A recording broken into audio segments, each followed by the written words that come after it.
മഹാഭാരത ഇതിഹാസത്തിൽ പരാമർശിക്കുന്ന വളരെ ക്രൂരനും സ്ത്രീലംബടനുമായ കഥാപാത്രവും ഭീമനാൽ വധിക്കപ്പെട്ട ഒരുവനുമാകുന്നു കീചകൻ. കീചകൻ എന്ന മഹാദുഷ്ടൻ പിറവികൊള്ളുന്നത് കേകയ രാജ്യത്തിന്റെ നടേശൻ കേകയന്റെയും അദ്ദേഹത്തിന്റെ പത്നിയായ മാളവിയുടെയും പുത്രനായാണ്. കീചകന് 105 സഹോദരന്മാരുണ്ടാകുന്നു. കൂടാതെ ഒരേയൊരു സഹോദരിയും ഉണ്ടായിരുന്നു. ഈ 105 സഹോദരങ്ങൾ ഉപകീചകർ എന്നറിയപ്പെട്ടു. കീചകന്റെയും ഉപകീചകന്മാരുടെയും ഒരേയൊരു സഹോദരിയാകുന്നു മത്സ്യരാജ്യത്തിന്റെ മഹാരാജാവാകുന്ന വിരാടന്റെ പത്നിയായ സുദേഷണ. അങ്ങനെ തന്റെ അമാനുഷിക ശക്തിയാൽ വരങ്ങളാലും അതിശക്തിശാലിയായി തീർന്നു അവൻ. മഹാബലശാലിയായ കീചകൻ പിൽക്കാലത്ത് തൻ്റെ സഹോദരിയുടെ പതിയുടെ രാജ്യമാകുന്ന വിരാടത്തിൻ്റെ സേനാനായകനായി കഴിയും കാലത്ത് സഹോദരിപതിയായ വിരാടനെ പോലും തൻ്റെ ചൊൽപ്പടിക്ക് നിർത്തി കീചകൻ അവിടെ വിഹരിച്ചു. ആ കാലത്ത് അവൻ ധാരാളം ദുഷ്ടമിത്രങ്ങളെ സമ്പാദിച്ചു. അതിൽ ദുര്യോധനനും ശകുനിയും ജരാസന്ധനും എല്ലാം തന്നെ ഉണ്ടായിരുന്നു. അങ്ങനെ മതിച്ചു വാഴും കാലത്ത് പഞ്ചപാണ്ഡവരുടെ അജ്ഞാതവാസകാലം ആഗതമായത്.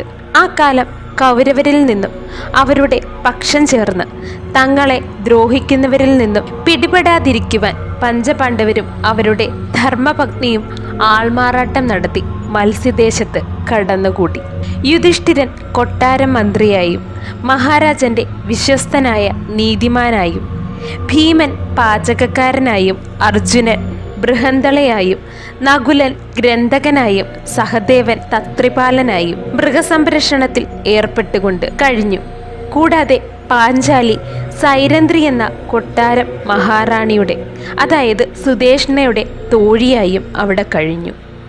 അങ്ങനെയിരിക്കെ തൻ്റെ സഹോദരി സുദേഷ്ണയുടെ നിയുക്ത സേവകയെ കാണാൻ ഇടയായി കീചകൻ.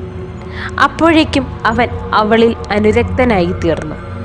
അവളുടെ സൗന്ദര്യം ആസ്വദിക്കണം എന്ന് അവനിൽ മോഹമുണർന്നു.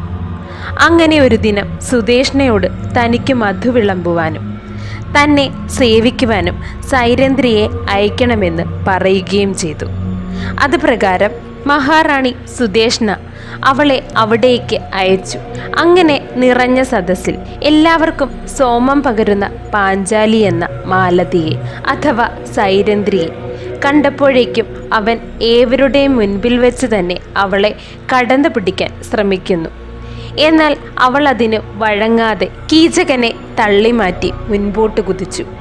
എന്നാൽ പരസ്യമായി തന്നെ അപമാനിച്ച വെറും ഒരു ദാസിയെ അയാൾ ചെയ്യാവുന്നത്ര ഉപദ്രവങ്ങളെല്ലാം തന്നെ ചെയ്തു. അഴിഞ്ഞുകിടക്കുന്ന അവളുടെ കേശത്തിൽ കുത്തിപ്പിടിച്ച് പ്രഹരിച്ചു. എന്നാൽ ഇവയെല്ലാം നിസ്സഹായമായി നോക്കി നിൽക്കേണ്ടതായി വന്നു അവളുടെ പതികൾക്ക്. എന്നാൽ ഇത് കണ്ട് നിയന്ത്രണം വിട്ട ഭീമസേനനും യുധിഷ്ഠിരനും ഇതിനു പകരം വീട്ടുക അതിനായി ഒരു പദ്ധതി ആവിഷ്കരിക്കണം എന്ന് ആലോചിച്ചു. ഗൂഢാലോചന നടത്തി. ഇരുവരും ചേർന്ന് ഒരു പദ്ധതി തയ്യാറാക്കി. അത് ഇപ്രകാരമാകുന്നു. ദ്രൗപദി വീണ്ടും നൃത്തശാലയിൽ ഒരു വട്ടം കൂടി കീചകനുമായി കൂടിക്കാഴ്ച നടത്തേണ്ടതുണ്ട്.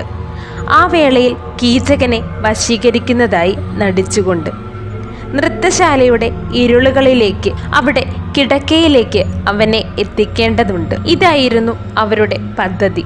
അത് പ്രകാരം മാലിനി എന്ന പാഞ്ചാലി കീചകനെ വശീകരിച്ചുകൊണ്ട് നൃത്തശാലയുടെ ഇരുളുകളിലേക്ക് നീങ്ങി അവിടെ കിടക്കയിൽ എത്തിച്ചു. എന്നാൽ ഇരുളിന്റെ ശക്തിയാൽ അവന് യാതൊന്നും തന്നെ കാണാൻ സാധിക്കുന്നുണ്ടായിരുന്നില്ല.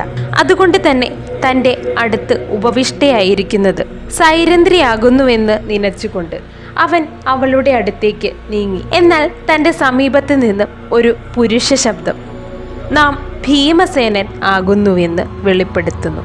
അത് ശ്രവിച്ചപ്പോഴേക്കും കീചകന്റെ മനസ്സ് വല്ലാതൊന്ന് വിറകൊണ്ടു. എന്നാലും തന്നിലെ ഭയം പുറത്ത് കാണിക്കാതെ അവൻ മഹാബലശാലിയായി ഭീമനുമായി പോരാടി. അവസാനം കീചകൻ ഭീമന്റെ കരങ്ങളുടെ പ്രഹരമേറ്റ് ആ ഇരുളിന്റെ മറവിൽ ആരുമറിയാതെ ആ നികൃഷ്ട ജന്മം ഇല്ലാതായി.